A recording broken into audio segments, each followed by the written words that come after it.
いつもご視聴いただき誠にありがとうございます。釣りって学べるです。皆さん、ようやく春告げ魚の季節がやってきますね。そう、メバルです。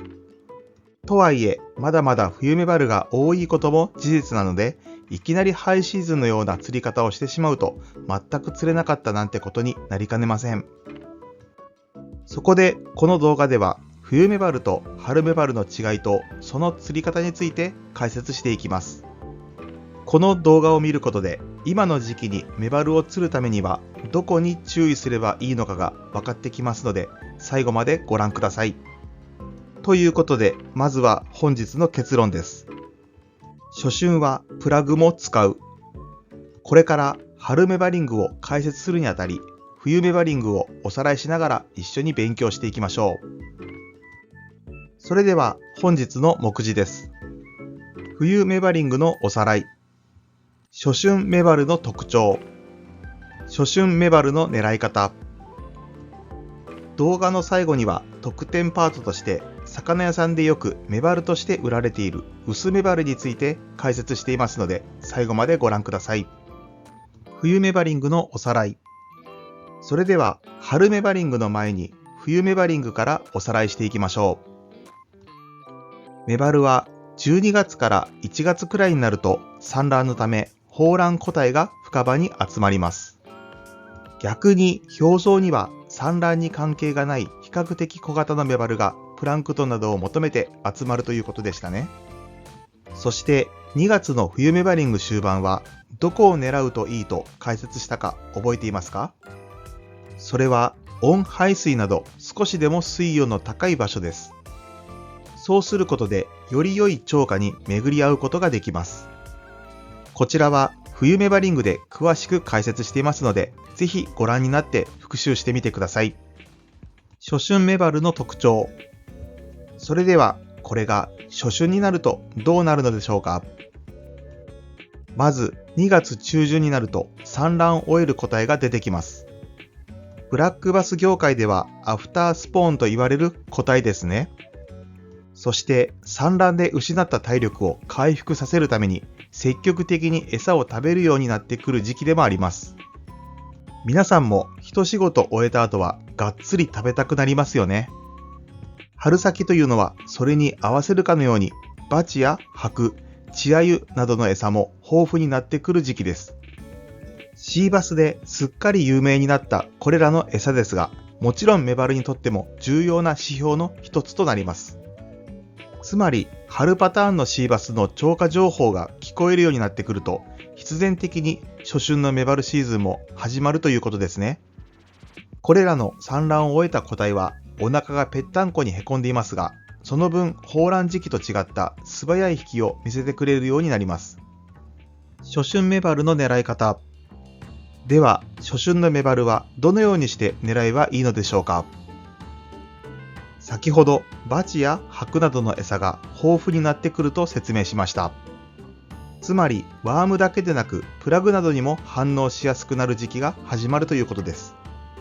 さらに冬とは違ってライズする高活性な個体や水面を意識した個体が見られるようになります。ですからライズに対応できるようなトップ系のプラグをタックルボックスに忍ばせておくことをお勧めします。具体的にはペンシルベイト、フローティングミノー、このあたりが用意できれば問題ありません。トップの釣りは大きくても小さくても水面のルアーに食いつく様はやみつきになるほどに興奮するので大好きな方も多いですよね。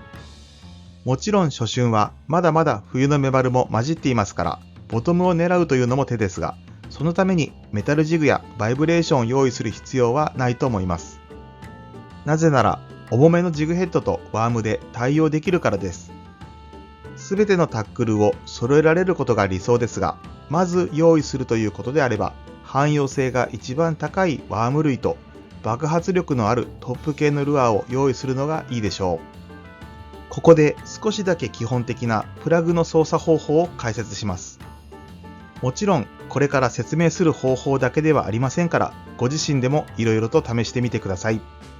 ではペンシルベイトから解説していきます。ペンシルベイトとはその名の通り鉛筆のようにまっすぐな形状をしたトップウォータープラグの一種です。ペンシルベイトのアクションはまずはゆっくりのただ巻きを試してみます。それで反応がない場合はドッグウォークさせてみましょう。もっともペンシルベイトを使う理由はこのドッグウォークで攻めるためと言ってもいいかもしれません。ドッグウォークとはルアーの頭を左右にぴょこぴょこと振るアクションのことを言います。そのやり方はキャストした後にちょんちょんとロッドの先端を動かしつつラインを少しずつ巻き取るのが基本です。そしてここで肝となるのがある程度ラインスラック、糸吹けが出た状態でアクションさせることです。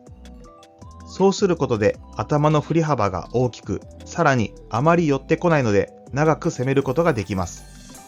ただ、このラインスラックについては緩めすぎれば当たりは分かりにくいし、かといって張りすぎてしまえばルアーは不自然な動きになって魚に見切られてしまいます。